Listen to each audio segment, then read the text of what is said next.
Hi everyone, I'm pleased to report that my car is finally back on the road. Something happened earlier this year that prevented me from driving my MX-5, and the reason was not very obvious. It might surprise you as much as it surprised me.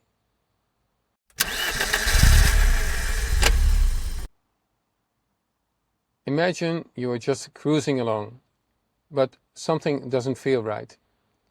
The engine is not performing as it used to and appears to be holding back. Besides that, the coolant temperature seems higher than normal. What could be causing this behavior? After running a few tests, the water pump looks fine. The thermostat, which acts as a valve, opens in time, allowing coolant to flow through the radiator. Initial thoughts go in the direction of a restriction in the flow of coolant inside the engine or radiator. This is dangerous. You don't want the engine to overheat or one of the hoses to burst. You might be forced to stop when the coolant is lost, and in that case there is no way the water pump can cool the engine anymore.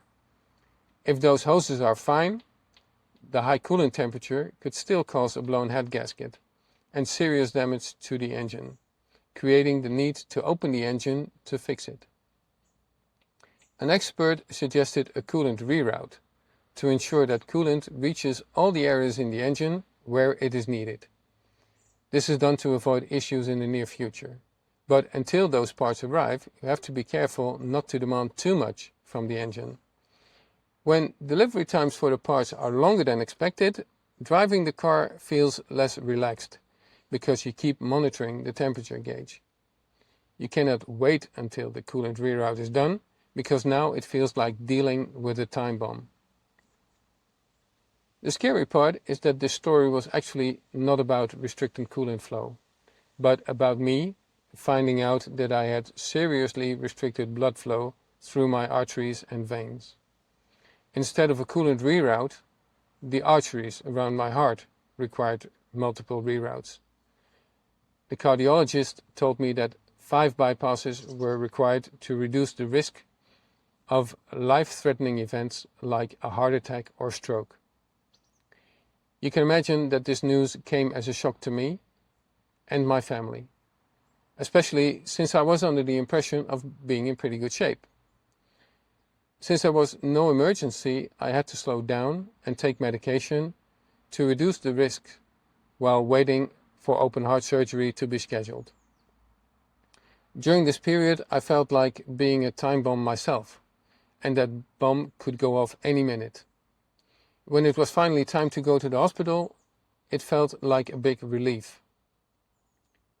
They say this is almost a routine procedure for those surgeons, but of course it is not without risks. During surgery, the chest has to be opened and the heart-lung machine keeps you alive. After surgery, you are not allowed to drive a car for 6 weeks. If you were to get into an accident, the pressure that a seatbelt can put on your chest simply would be too much. And that, my friends, was the real reason why this car was off the road and on a trickle charger, patiently waiting for me to recover. I can describe this in a few minutes, but in real life, the whole process from sensing that something is wrong to recovering from surgery takes months. I'm relieved to be alive and pleased to be recovering well. Now it's time to enjoy this MX-5 again and to start working on new videos for this channel. Most of you that are watching this video are not subscribed, maybe not knowing it does not cost you anything to do that.